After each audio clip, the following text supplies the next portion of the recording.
दोस्तों कभी भाभी से झगड़ा हो जाए तो यह कहना जो वसीम जिंजानवी कह रहा है, कसम खुदा की बात बन जाएगी। अगर बात नहीं बने तो लिफाफा वापस कर दूंगा।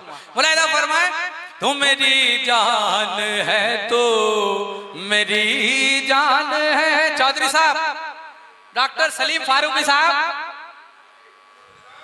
सलीम फारूकी साहब थोड़ा निकल जाएगा, शायर की बददुआ मत लेना।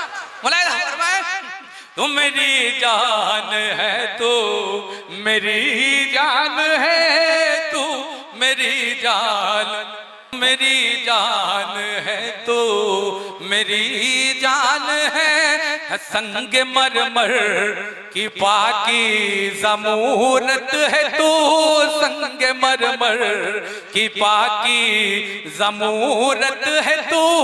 मेरी बरसों की सच्ची मोहब्बत है तू, मेरी बरसों की सच्ची मोहब्बत है तू।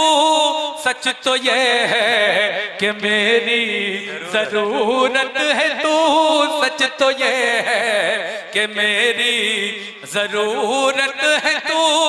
बज़ में दिल का मेरे तू ही मेहमान है। आज मुर्तज़ा, तू मेरी जान है, तू मेरी जान है।